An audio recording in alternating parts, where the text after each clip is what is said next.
Assalamualaikum warahmatullahi wabarakatuh. Selamat pagi dan salam sejahtera untuk kita semua. Terima kasih telah hadir dalam diskusi singkat namun bermakna kita hari ini dengan tema SPBH, mewujudkan pemerintahan yang efektif, efisien, dan transparan di era digital.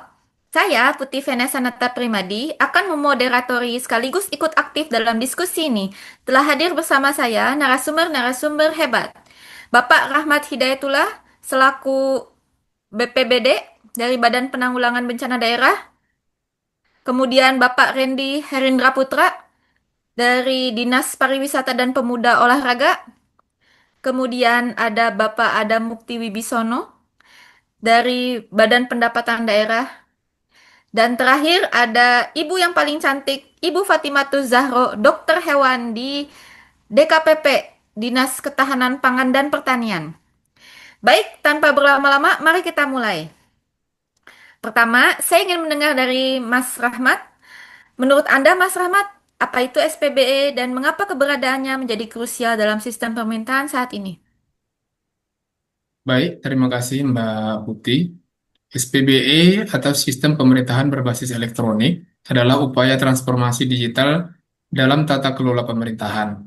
Dengan SPBE, kita bisa memangkas birokrasi yang lamban, meningkatkan efisiensi, dan membuat layanan publik jadi lebih cepat dan transparan. Menarik ya. Oke, sekarang coba ke Mas Randy. Bagaimana pandangan Anda dari sisi teknis atau implementasi awalnya? Saya sangat setuju dengan Mas Rahmat sebenarnya. Tapi untuk penerapannya itu tidak semudah membalik telapak tangan. Banyak instansi yang masih tergantung pada sistem manual. Maka butuh integrasi dan komitmen lintas sektor untuk menjalankan SPBE secara optimal ini. Gitu Mbak Ya, Putih. oke. Terima kasih Mas Randy.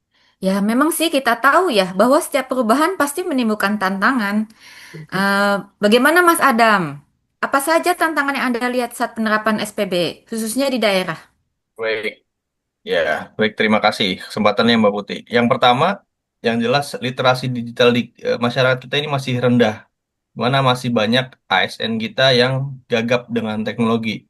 Kemudian yang kedua, dari sisi infrastruktur, kita adalah negara yang luas. Tidak semua daerah punya jaringan internet yang stabil. Kemudian yang ketiga, soal ego sektoral, di mana instansi ini enggan berbagi data karena mereka merasa punya sistemnya sendiri, jadi tidak bisa berkolaborasi antar instansi begitu, Mbak Putih. Wah, ya, ya, ya. Ya, memang sih itu realitas yang perlu kita hadapi bersama-sama ya, Mas. Bagaimana dengan Dokter Zahro? Mungkin Bu Dokter nih punya insight soal tantangan dari perspektif pengguna atau masyarakat gitu. Baik, Mbak Putih, terima kasih. Iya, dari sisi masyarakat, seringkali aplikasi SPBE ini dibuat tidak user-friendly atau masih agak sulit untuk kita gunakan. Misalnya ada layanan izin online, tapi tampilannya rumit. Bahkan masyarakat tetap memilih datang untuk langsung ke kantornya. Nah, jadi bisa disimpulkan kan sebenarnya ya ibu-ibu bapak-bapak ya bukan hanya ASN tapi masyarakat juga butuh literasi dan kemudahan ya. Nah, gimana kalau kita masuk ke hal yang positif sekarang? Apa ibu-ibu dan bapak di sini punya contoh praktik baik implementasi SPBE? Mungkin bisa kita coba dari Mas Rahmat dulu, bagaimana? Baik, untuk praktik yang mungkin bisa dijadikan sebagai implementasi SPBE itu bisa kita ambil contoh OSS, Online Single Submission untuk perizinan usaha. Sekarang orang bisa mengurus izin usaha dari rumah lebih cepat dan transparan. Jadi istilahnya sistem ini mempermudah masyarakat.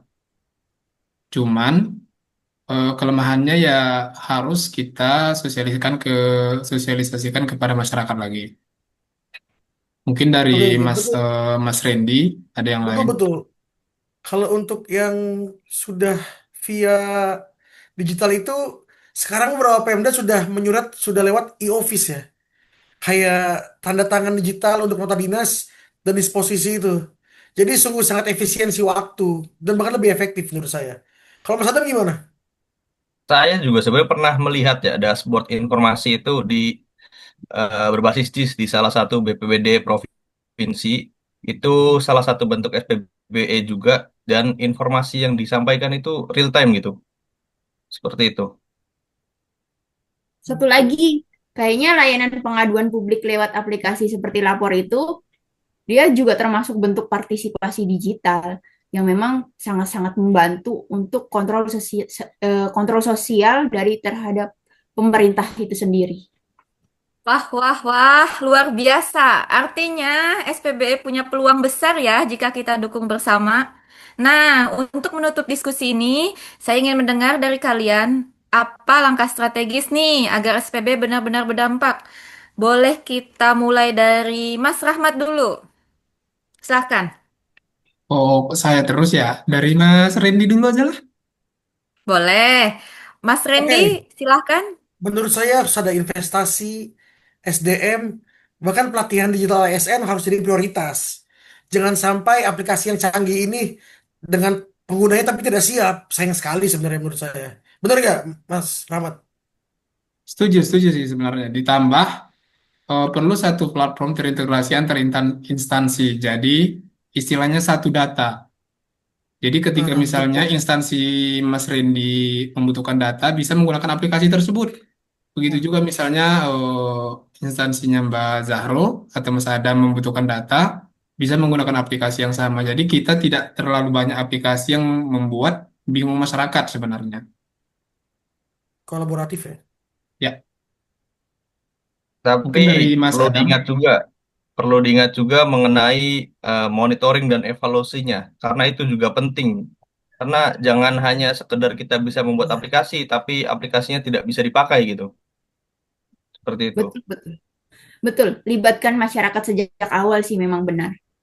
Misalnya uji coba aplikasi sebelum diluncurkan itu harus secara resmi, biar tahu mana yang bingung dan mana yang efektif.